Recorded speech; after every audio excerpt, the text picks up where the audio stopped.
Alright, this is the updated Stasis build that actually just broke the meta. Now, I don't know if you know, but Stasis just got several updates going into the final shape, and they're really trying to make sure that it's going to be able to keep pace with Strand and some of the other subclasses.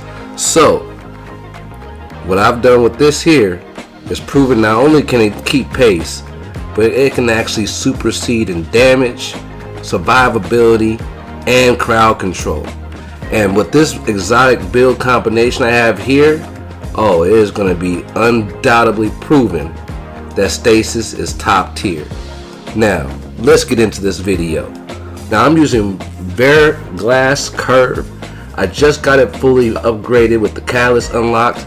The Catalyst allows me to be able to get a much faster draw time on every shot. Every kill turns into a free shot after that to follow up. All you have to do is turn on the hip fire. It'll freeze several combatants at the same time. And you're able to add on more and more arrows that you use. So you're not just stuck with one or two. You can actually give it to a max of 4. Now, this is really cool because you're able to maximize this build because of the fact I'm also using Stasis. So you can't really get as much out of it using Prismatic. Now, I'm pairing this with Bombardiers. Bombardiers is a neutral exotic that synergizes with every single hunter class that you can think of. But with this one here, it works top tier because it allows me to dodge and create slow for any of my enemies.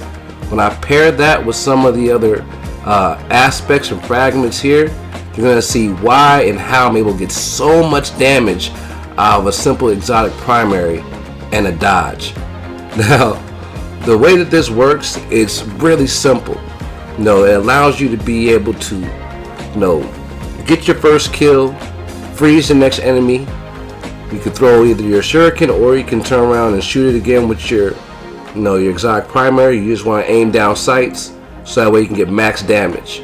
The hip fire is going to be what's going to turn them into icicles, or turn them into popsicles if you want. But this is how it works. You hit them with a freeze, whichever one you want to use, pop them while they're frozen. You want to go for that crit shot, and then freeze them again with that dodge, pop them while they're frozen. It allows you to maximize the damage. So the first aspect I'm using is Grim Harvest. Grim Harvest allows me to be able to defeat slow and frozen targets and create stasis shards. Cool. Plus, while you have Grim Harvest equipped, picking up stasis shards grants you frost armor. Now, I don't know if you know, but frost armor is the new way to be able to use stasis because now you can actually gain additional defense just by picking up your shards. So as you freeze and you do damage, you're going to get shards and you're going to continuously have really high defense. Winter Shroud allows me to dodge near enemies, then slow them. And when I pair this with Bombardiers, it turns into a freeze. So this allows me to enhance Winter Shroud directly by using Bombardiers. Bounce of the Squall is the only option, but it's amazing because it's a one and done super that allows me to do a lot of damage and freeze a lot of enemies, over and over again. I'm using Whisper of Rending. Whisper of Rending allows me to use my primary ammo that, as long as it's stasis, target frozen targets. I'm actually able to do increased damage to them. It actually ends up around 50%. I'm using Whisper of Bonds. Whisper of Bonds also allows anytime I defeat a frozen target an orb of power. So this is going to help out with survivability dramatically. Then I'm using Whisper of Fractures. Whisper of Fractures allows me to be able to shatter my enemies with a melee, and that will actually give me another stack of frost armor. Now the maximum stacks with frost armor is 8, and when you pair all of that with Whisper of Rime, you're able to maintain that 8 for a much longer time frame. You get about 10 to 15 seconds that you're going to be able to have your boost on your defense, and you can continuously reset this just by continuously getting more freezing and getting more stasis shards. And then last but not least, I'm using Whisper of Conduction, which has a great stat line with the plus 10 to resilience and intelligence, but also it makes all stasis shards that I create track to my position. So I don't have to run and put myself in harm's way to be able to get those. I just need to be nearby anything that I defeat, and I'm able to be able to pick up those stasis shards, which gives me a chunk of health as well as gives me my stacks of a frost armor. When I put all that together, it lets me create a very tanky, very agile hunter that can be able to be in close range and still be able to do a lot of damage, because most of the enemies that are close range will be frozen. Now I'm using Withering Blade because it's the only option. The cool thing about it is you get 2 shots of it. Both cause slow. If you hit somebody twice, they freeze. So that's pretty cool.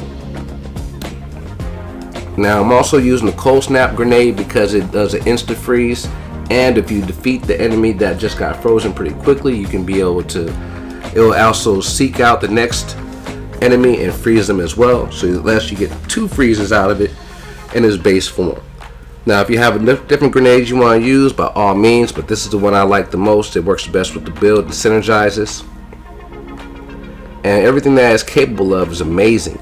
To create additional opportunities for my teammates to be able to do damage without having to worry about the aggro from those enemies, because when they're frozen, they're stuck, they're not doing anything at all, and it is just fun to use. I feel like a ninja when I'm playing this build, and it's just cool because when I'm sliding and I'm getting out the way, you really have to worry about, think about your mobility, but it's so much fun because once you freeze somebody, you can turn around and just pop them with one headshot and they're done. They do massive damage to that single target, but also damage to everybody around. So you're able to take out several enemies practically around the same time. Now, the way that the mods are set up, it's really set up very simply and is more geared around the dodge. So I'm using Utility Kickstart, and Utility Kickstart allows me to take whatever charges of light I have at the time and use those to be able to regenerate my dodge as soon as it's used. I tried this with Bacchus, it does not work. So shout out to my homeboy. I make sure I tag him down below that he made the Bacchus build work. I tried Bacchus, it was not working with this build, so I cut it. Bombardiers does work with Utility Kickstart, so it allows me to really spam my dodge and be able to get out of the way as often as possible. Now I'm putting all that together with Powerful Attraction and Reaper, because whenever I dodge near any orbs of power, I'll be able to absorb those to myself, as well as when I dodge, my next weapon kill will be able to help me generate an orb of power. Now when I get to the legs, I'm using Regeneration as well as Recuperation, so that way when I pick up an orb of power, I'm going to get a chunk of health and grenade energy back. Then I'm also using stacks on stacks, so I can get up to 4 stacks, get 2 charges of light for every 1 orb of light I pick up. Now when I get to the chest, I'm using Charged Up, which lets me go up to a total of 4 stacks. And whatever the damage is at the time, just match that, so that way you can be able to be at the best damage resistance possible. Now we'll get to the gauntlets. Heavy-handed, double heavy-handed is going to be great, because since I have 2 shurikens, I will be using those to be able to finish off more of my enemies. So having 2 allows me to get a lower cooldown, so it puts my cooldown about 5 seconds. So every time I get a melee kill, I have a high probability of being within that cooldown and being able to get another orb of power. Lastly, for the helmet, I'm using Dynamo and Hands On, along with Harmonic Siphon for Stasis.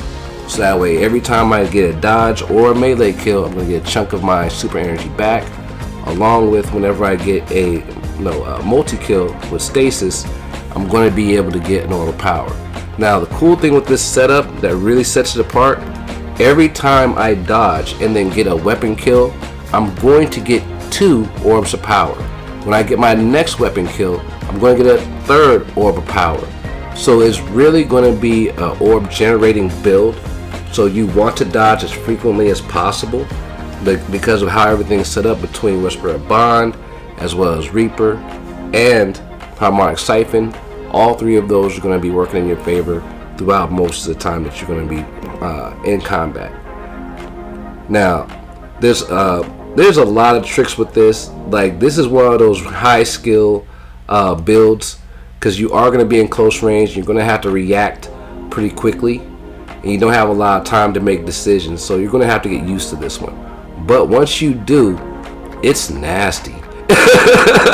It is so nasty. It is fun.